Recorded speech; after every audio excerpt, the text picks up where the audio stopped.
খ্রিস্টান ধর্মাবলম্বীদের সর্ববৃহৎ ধর্মীয় উৎসব শুভ বড়দিন আজ।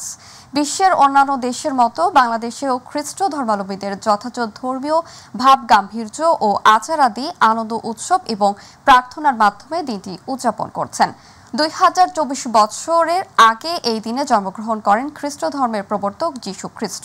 ফিলিস্তিনের বেথলেহেম কুমারী মাতার গর্ভে জন্ম নেন তিনি। খ্রিস্ট ধর্মাবলম্বীদের বিশ্বাস মানব জাতিকে সত্য ও ন্যায়ের পথে পরিচালিত করা এবং সৃষ্টিকর্তার মহিমা প্রচার করতে যীশুর এই ধারার আগমন ঘটেছিল। এসএম আরিফের রিপোর্ট। খ্রিস্ট ধর্ম মতে প্রায় 2024 বছর পূর্বে আশ্চর্যজনকভাবে ঐশ শক্তিতে কুমারী মাতা মেরির কোলে বেথলেহেমের এক গোশালায় জন্মগ্রহণ করেন যীশু খ্রিস্ট। হৃদয় মন পরিবর্তন করে সৎ, পবিত্র, ন্যায়নিষ্ঠ জীবন এবং অন্যের কল্যাণ ও দরিদ্রদের প্রতি দয়া করার আহ্বান জানাতে তার পৃথিবীতে আগমন। মানবজাতির প্রতীক্ষিত মুক্তিদাতা যীশু 30 বছর বয়সে প্রকাশ্যে প্রচার কার্য শুরু করেন। পাপ, অসত্য, অন্যায় থেকে মন ফিরিয়ে সত্য, সুন্দর ও ভালো কাজে মনোনিবেশ করার আহ্বান জানান তিনি। তার অমীয় বাণী, পাপীকে নয়, পাপকে ঘৃণা করো। তিনি মানুষকে ভালোবাসতে বলেছেন, পাপীকে ক্ষমা করতে বলেছেন। তিনি বলেছেন, পাপকে ঘৃণা করো, পাপীকে নয়। এই ধর্মগুরু জানান, অন্যকে সেবা করার মধ্যেই মুক্তি ও পরিত্রাণ লাভের কথা বলেছেন যীশু খ্রিস্ট। তার কাছে ধর্মের ঊর্ধ্বে মানুষের স্থান। ক্ষুধার্তকে অন্ন দান করে, তৃষ্ণার্তকে জল দান করে, বস্ত্রহীনকে বস্ত্র দান করে, তারাই আসলে স্বর্গরাজ্য লাভ করবে। আমরা যখন দীনদরিদ্র মানুষদের সেবা করি, তখন সেই সেবা তিনি গ্রহণ করেন। খ্রিস্ট ধর্ম সমস্ত মানবজাতির মধ্যে একটা সেতুবন্ধন স্থাপনের কথা বলে। যিশুর জন্মদিন বড়দিনে সেই ভ্রাতৃত্ব আরও বেশি করে প্রকাশ পায় বলে মনে করেন তিনি।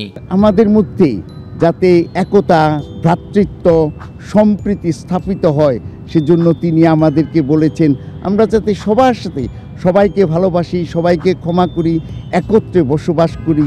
এই উৎসবের মধ্য দিয়ে আমাদের বন্ধন, ভ্রাতৃত্বের বন্ধন আরো দৃঢ়, আরো গভীর হবে। যিশুর আগমনে সকল অন্যায় মুছে গিয়ে মানুষের জীবন ভরে উঠুক নির্মল আনন্দ, অনাবিল সুখ ও শান্তিতে, এমনটাই প্রত্যাশা এই ধর্মগুরুর। আজকের এই বড়দিনের দিনে আমি সবাইকে অনেক অনেক শুভেচ্ছা জানাচ্ছি। শুভ বড়দিন, ম্যারি ক্রিসমাস। এসএম আরিফ, মাই টিভি, ঢাকা। চাঁদপুরে মেঘনা নদীতে জাহাজ থেকে 9 জনের হত্যার ঘটনায় মামলা হয়েছে। রাতে জাহাজ মালিকের পক্ষে ঢাকার দোহার এলাকার মোহাম্মদ মাহবুব মোর্শেদ বাদী হয়ে হাইমচর থানায় মামলাটি করেন। মামলায় খুন ও ডাকাতির অভিযোগ এনে 8 থেকে 10 জনকে অজ্ঞাত আসামি করা হয়। এদিকে হত্যাকাণ্ডের ঘটনায় জড়িত সন্দেহভাজন আকাশ মণ্ডল ইরফানকে বাগেরহাটের চিতলমারি থেকে গ্রেপ্তার করেছে র্যাব। চাঁদপুরের হরিণা ফেরিঘাটের পশ্চিমে মেঘনা নদীর পাড়ে মাঝির চর এলাকায় থেমে থাকা একটি জাহাজ থেকে সোমবার বিকেল 3টার দিকে 5 জনের মরদেহ এবং 3 জনকে গুরুতর আহত অবস্থায় উদ্ধার করা হয়। পরে হাসপাতালে 2 জন মারা যান।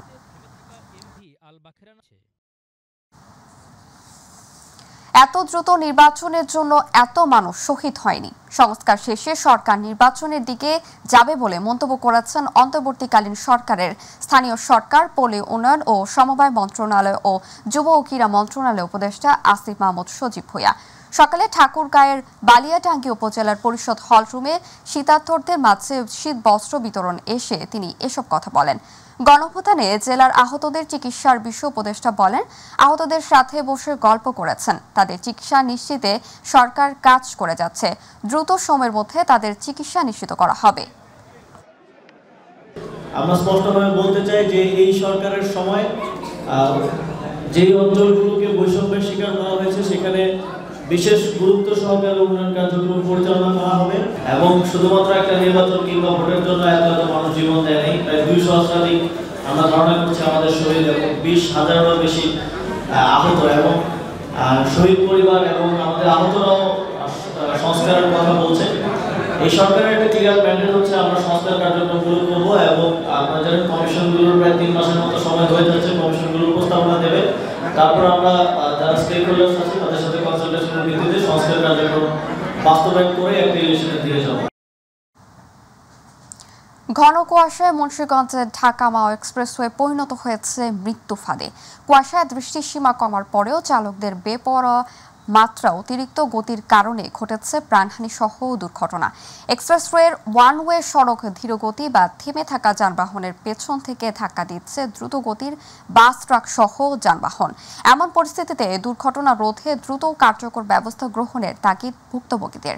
প্রতিনিধি শেখ মাহমুদ রতনের তথ্যচিত্রে আতিকুর রহমান তিতাসের রিপোর্ট। গত রবি ও সোমবার 2 দিন ঢাকা মাওয়া এক্সপ্রেসওয়েতে ঘন কুয়াশায় একাধিক স্থানে প্রায় 10টি দুর্ঘটনায় 2 জনের প্রাণহানি সহ আহত হয় অন্তত 10 জন। সবগুলো দুর্ঘটনার ধরন প্রায় একই রকম। ভোরে ঘন কুয়াশায় ঢাকা মাওয়া এক্সপ্রেসওয়ের সড়কে থেমে থাকা গাড়িগুলোকে পেছন থেকে ধাক্কা দেয় অন্য গাড়ি। রোড ফাঁকা আছে, ট্রেনটাই না যায়, কিন্তু আরেকটা গাড়ি যে ওই সামনে দাঁড়ায় রয়েছে বামে, অনেক সময় খেয়াল করে না, এই যে এইভাবে অ্যাক্সিডেন্টগুলো হয়। ম্যাক্সিমাম দুর্ঘটনা হয় পিছন থেকেই সামনের গাড়িকে ধাক্কা মারে। কোনো গাড়ি রাস্তায় দাঁড়ায় পড়ছে, নষ্ট হয়েছে, অথবা যাত্রী নামাচ্ছে, পিছনের যে ড্রাইভার সে দেখতে পারে না, হুট করে যা লাগাই দেয়, এই কারণে দুর্ঘটনাগুলো বেশি হচ্ছে। তবে গতি নয়, ঘন কুয়াশায় পর্যাপ্ত সড়ক বাতি না থাকার কারণে থেমে থাকা গাড়িকে স্পষ্ট দেখতে না পাওয়ার কারণে এমন দুর্ঘটনা ঘটছে বলে দাবি চালকদের। কুয়াশা লাইনে সমস্যা হয় আর কি, রাস্তায় দাগ ছাড়া দেখতে সমস্যা আর কি, কুয়াশা ঢাকা থেকে পড়ে। তো যদি ব্রিজে যেসব লাইটগুলোর ব্যবহার করা হচ্ছে এইগুলো যদি রোডে দিত তাহলে দুর্ঘটনা কমতো। যে সিগন্যালগুলো আছে তারা ওই রকম আইডেন্টিফাই করতে পারে না। এই আলোকগুলা মানে যে সিগন্যালগুলো আছে তাদের দেখার জন্য কোনো ব্যবস্থা করা প্রয়োজন। যেহেতু প্রতিনিয়ত দুর্ঘটনা ঘটতেছে, এই হিসাবে কিন্তু আমরা মানবতা দৃষ্টিতে হিসেবে মানুষের সচেতন হওয়া দরকার, সরকারের মনে করেন এটা দেখার দরকার।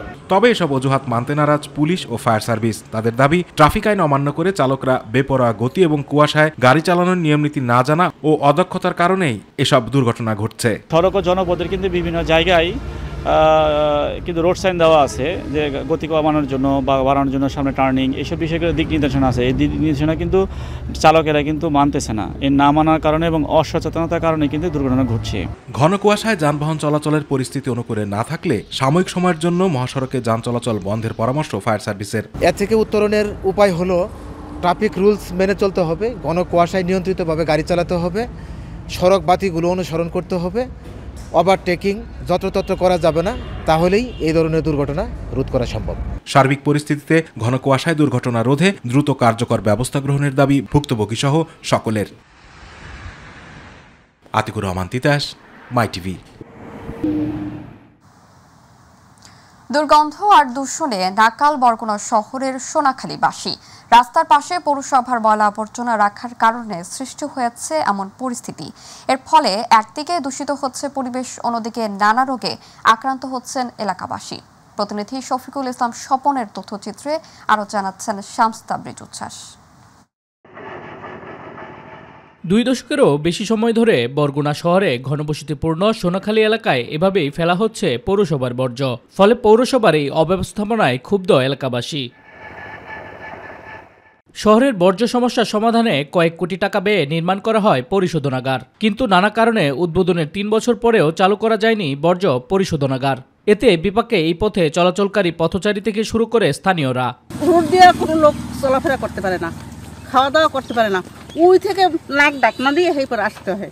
আমরা বলছি, তারপরে এরা ফালাচ্ছে, তারা দাবার দেয় আমারে। তাহলে আশেপাশে অত্র এলাকার যত মানুষ আছে প্রতিটা ঘরে ঘরে 1 থেকে 2 জন অসুস্থ আছি এই ময়লা ফেলার কারণে। শুধু তাই নয়, ময়লার পচা গন্ধে দূষিত হচ্ছে পরিবেশ, নানা রোগে আক্রান্ত হচ্ছে চলাচলকারীরা।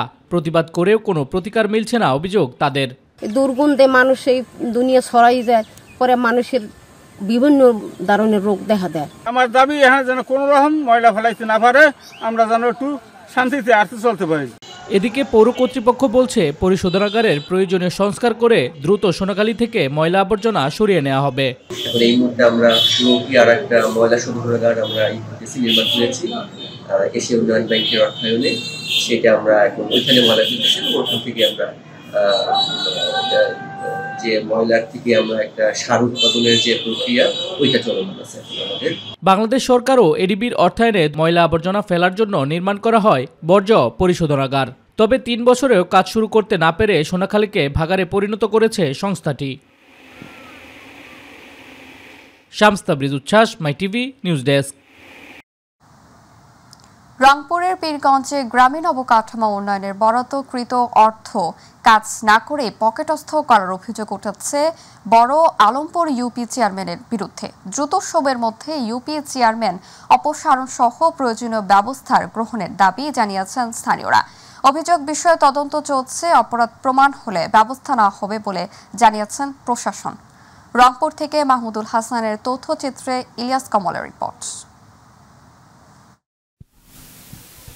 কাজীর গরু কেতাবে আছে গোয়ালে নেই, এমন বাস্তব দৃশ্য দেখা মিলছে রংপুরের পীরগঞ্জের ৭ নং বড় আলমপুর ইউনিয়ন পরিষদে। ইউনিয়নের ফকিরা ফতেপুর কমিউনিটি ক্লিনিক সংস্কারের কথা বলে কোনো কাজ না করে এর জন্য বরাদ্দ টাকা আত্মসাৎ করেছেন ইউপি চেয়ারম্যান সেলিম। ইউনিয়নের বড় আলমপুর মুক্তাবাড়ি থেকে ফুটানির বাজার পাকার মাথা পর্যন্ত কাঁচা রাস্তা সংস্কারের প্রকল্প থেকেও বরাদ্দের টাকা তুলে নিয়েছেন কাজ সম্পূর্ণ না করেই।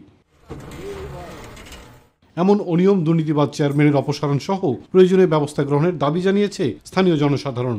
এর মধ্যে একাধিক সড়ক সংস্কারের বরাদ্দ তুলে নিয়ে গেলেও কাজ না করায় ভোগান্তিতে স্থানীয়রা। না, কোনো তো বরাদ্দর কাজ হয় নাই, আমরা তো জানি না। উনি বলছে যে কাজ হবে এবং এখনো ঝুলন্ত অবস্থায়। আমাদের এই চেয়ারম্যান তো আমার অবস্থা খুব খারাপ করছে, কিন্তু এই চেয়ারম্যান আমাদের দরকার নাই। এখন আমি হয় নাকি রাস্তা সাইড দিকে গাড়ি চলেই না, গাড়িটা মনে করেন আমাদের গাড়িটা উল্টেও গেছে। ওটা এই 1 বছরের মধ্যে গত জানুয়ারি থেকে ডিসেম্বরের মধ্যে মাঠে কোনো মাটি ভরাটের কাজ হয়নি। এই কাজগুলো তো তার তো ইউনিয়ন পরিষদের লোকের বুঝি দেওয়ার দরকার। তার তা না করে এই যে মনে করেন যে স্বৈরাচারী কাজ শুরু করে দিয়েছে, এই স্বৈরাচারী চেয়ারম্যান তো থোয়া যাবে না। কাজ না করলে আন্তর্জাতিক টাকা মারি খেলে তার উপযুক্ত শাস্তি হোক। ইউপি সচিবের যোগ সদস্যই এসব প্রকল্পের টাকা আত্মসাৎ করেছেন এমন অভিযোগও করেছে স্থানীয়রা। তবে এ বিষয়ে জানতে চাইলে ক্যামেরার সামনে কথা বলতে রাজি হননি তিনি। মেম্বার চেয়ারম্যান এই কাজ করিয়ে বিলটে নেওয়ার ব্যাপারে যাতে চেকটা কিন্তু যাকে ঠিকাদার নির্ধারণ করা হবে তার নামেই চেক দিতে হবে। এ নিয়ে কোনো কথা বলতে চান না অভিযুক্ত ইউপি চেয়ারম্যানও। আপনার ইউনিয়ন পরিষদের যে বিষয়ে আমার কোনো বক্তব্য নাই ভাই। ইউপি চেয়ারম্যানের দুর্নীতির বিষয়ে তদন্ত চলছে, তদন্ত শেষ হলে ব্যবস্থা নেওয়া হবে জানিয়েছে স্থানীয় প্রশাসন। তার বিরুদ্ধে আনিত অভিযোগ প্রমাণের জন্য তদন্ত কমিটি যে ধরনের সিদ্ধান্ত গ্রহণ করবে আমরা সে অনুযায়ী পরবর্তীতে আইনানুগ ব্যবস্থা নেব। ইউপি চেয়ারম্যান সেলিমের বিরুদ্ধে একাধিক অভিযোগের তদন্ত চলায় তাকে সাময়িক বরখাস্ত রাখা হয়েছে। তদন্ত শেষে ব্যবস্থা নেওয়া হবে বলে জানান জেলা প্রশাসক। এই মুহূর্তে তার কোনো কাজ করার এখতিয়ার নাই, যেহেতু সে সাসপেন্ডেড, এবং তার বিরুদ্ধে তদন্ত কার্যক্রম চালানোর পরে যে ফাইন্ডিংসগুলো আসবে সেটার পরিপ্রেক্ষিতে আমরা পরবর্তী ব্যবস্থা গ্রহণ করব। দ্রুত সময়ে ইউপি চেয়ারম্যানের এসব অনিয়ম দুর্নীতি খতিয়ে দেখে ব্যবস্থা নেবে সরকার, এমনটাই প্রত্যাশা সকলের। ইলিয়াস কমল, মাই টিভি। চাঁদপুরে মেঘনা নদীতে জাহাজ থেকে 7 জনের হত্যার ঘটনায় সন্দেহভাজন আকাশ মণ্ডল ইরফানকে বাগেরহাটের চিতলমারি থেকে গ্রেপ্তার করেছে র্যাব। জাহাজে হামলার শিকার 8 জনের সঙ্গে ছিলেন ইরফান। হত্যাকাণ্ডের পর থেকে তিনি নিখোঁজ ছিলেন। দুপুর 12টায় কুমিল্লা র্যাব 11-তে ব্রিফিংয়ে জানানো হয় জাহাজের ক্যাপ্টেনের সঙ্গে বেতন ভাতা বিষয়ে বাদানুবাদের কারণে এই হত্যাকাণ্ড ঘটেছে বলে জানিয়েছেন ইরফান।